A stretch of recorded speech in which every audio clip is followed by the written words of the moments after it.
अब हम एक बहुत ही गंभीर विषय की तरफ बढ़ रहे हैं, जो हाल के दिनों में आप लोगों ने देखा कि किस तरीके का कॉमेडी शो ने इस पूरे देश को झकझोर दिया। स्थिति ये हो गई कि जिन लोगों ने वो कॉमेडी की थी, आज उनके लिए बहुत मुश्किल दौर शुरू हो गया है। और जिस तरह की उन्होंने टिप्पणियाँ की हैं, मुझे नहीं लगता है कि किसी साहित्य के इतने बड़े दौर इतिहास में कभी इस तरह की बातें, इतना फूहड़पन कभी आया होगा। लेकिन अगर हम आज से उसको जोड़ें तो देखिए, आप लोग मैं मानता हूं कि लखनऊ के बड़े व्यंग्यकार हैं जिनको लोग सुनने आते हैं, सुनते हैं। लेकिन आज का आप अपने सामने बैठा दर्शक वर्ग देखिए, जो हार्डकोर व्यंग को सुनता है वो आपके सामने है।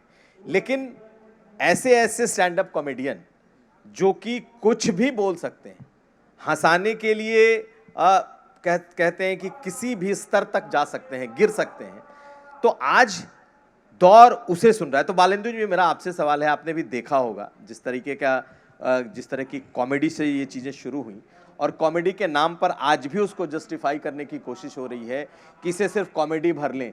लेकिन ये ऐसे ऐसे कमेंट्स हैं उसमें जो कि ये दिखा रहे हैं कि हमारा किस तरीके का ह्रास हो चुका है, नैतिक पतन हो चुका है। तो आप लोग किस तरीके से इसको देखते हैं? क्या आपको लगता है कि वो रियल चैलेंज आप लोगों के सामने है, या आपको लगता है कि नहीं, अब ये जो चीज़ें हैं ये जनता के सामने अपने आप खुल करके आ रहे हैं?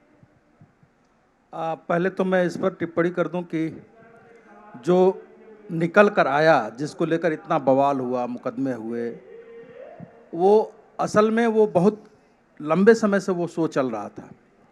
और चूँकि सबके हाथ में स्मार्टफोन है तो छोटे छोटे क्लिप्स सभी लोग देखते होंगे।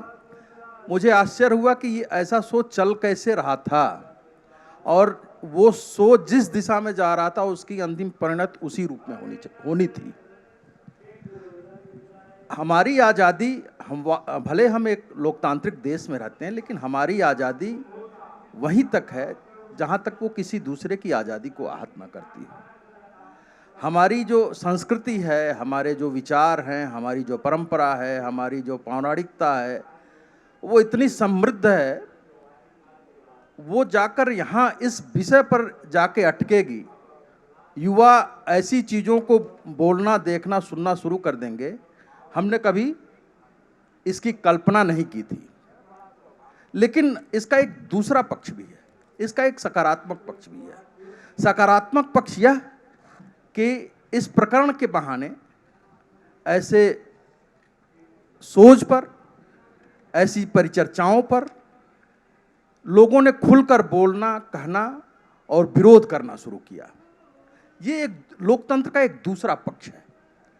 मैं ये तो नहीं कह सकता कि ऐसे सभी सोच को, अब चूंकि ये बहुत उच्च स्तरीय निर्णय होगा कि ऐसे सोच को संचालित करने के पहले उनके कंटेंट्स को एक कोई कमेटी हो जो देखे।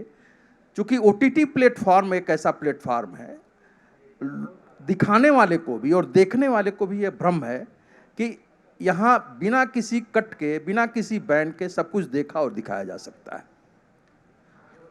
ये हो सकता है, लेकिन भारतीय संदर्भ में, हमारी जो संस्कृति है, उस संदर्भ में OTT उस रूप में स्वीकार्य नहीं हो सकता, या YouTube उस रूप में स्वीकार्य नहीं हो सकता जिस रूप में आज OTT और YouTube को दिखाया और देखा जा रहा है। जी, मेरा इसी से जुड़ता सवाल अब आपसे है, अनूप जी, क्या हम लोग युवाओं की उस मनस्थिति को समझने में भूल कर रहे हैं जो आज का युवा चाहता है?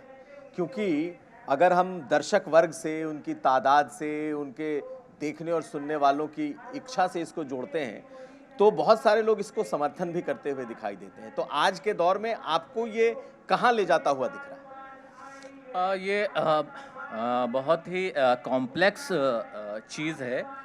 दूसरी बात मैं आपसे कहूँ कि मुझे यही विसंगति दिख रही है कि संसद में सरेआम गाली बकी जाती है, अब शब्द कहे जाते हैं संसद में, और हम उस पर इतना उद्वेलित नहीं होते, हम उस पर बहस ही नहीं करते हैं।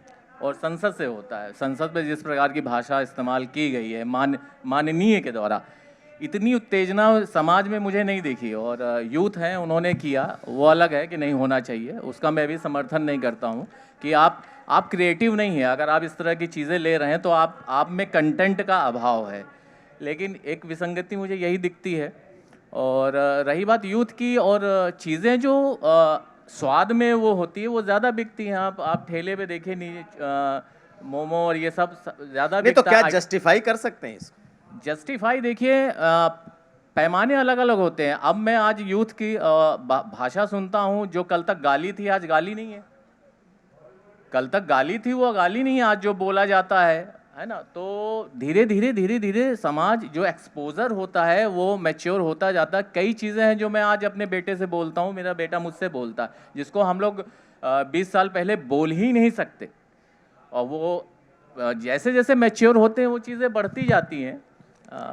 मुझे लगता है बच्चों को तो माफ़ कर देना चाहिए, वैसे भी बोल बच्चों दिए को हैं और उनका करियर है, इतना ज़्यादा आपको हार्डकोर नहीं होना चाहिए। बच्चे हैं, वो कर दिया, जोश में कर दिया।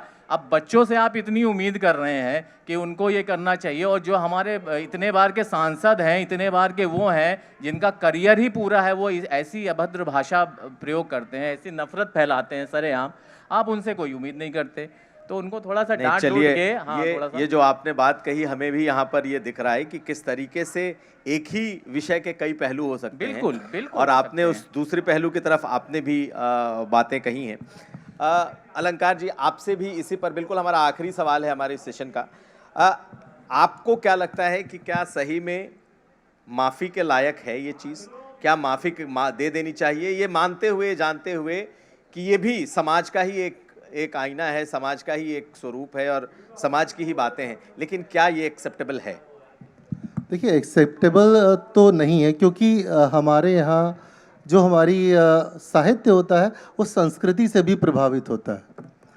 तो सिर्फ ये कह देना कि कोई दूसरा गलती कर रहा है तो हम भी गलती कर सकते हैं, ये गलत है। और कॉमेडी करना आसान काम नहीं होता है, कठिन काम होता है। हवा में हास्य बहुत कठिन होता है, कभी कभी तो हास्य तो व्यंग से ज़्यादा कठिन लगने लगता है, ये हवा में गांठ बांधने के बराबर होता है। लेकिन जब आप अगर आपने पैसेंजर ट्रेन का सफ़र किया होगा तो उसके शौचालय में कुछ स्लोगन लिखे रहते हैं जो अश्लील होते हैं और वाहियात होते हैं।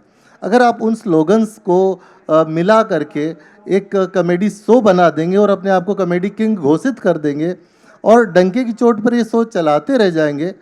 हालांकि समस्या यहाँ पर आ रही है कि अब आप जब इनके यूट्यूब चैनल या इनके व्यूअरशिप देखेंगे तो मिलियंस में पहुँच जाती है। तो समस्या हमारी भी है, अगर हमें खुद मैला ढोने का शौक़ है तो जैसा हम लोग को पसंद आ रहा है वो ये लोग दिखा रहे हैं। चलिए, तो अब समस्या यहाँ पर जैसे आपने बताया कि इनको वो भी एक साहित्य है, वो भी तो गालियों का और अश्लील शब्दों का भी सरलीकरण लेकिन और समस्या आई सामान्यीकरण है, समाधान के लिए वो प्रयासरत हुए हैं। ठीक है, कहीं ना कहीं इसमें सीमा रेखाएं बननी चाहिए सबके लिए, सिर्फ उनके लिए नहीं है। जैसे अभी अनु मणि ने कहा था कि ऐसी बातें कहीं किसी और प्लेटफॉर्म पे भी होती हैं, तो सीमा रेखाएं सबके लिए बराबर। चलिए, लास्ट वर्ड आपके। मुझे एक्चुअली यहाँ बैठ के बड़ी हंसी आ रही है द्विवेदी जी को देख के, क्योंकि ये उपन्यास लिखते हैं, आर्टिकल लिखते नहीं, इसलिए ये कुछ सुना नहीं पाए। तो उपन्यास लिखने का ये एक घाटा है।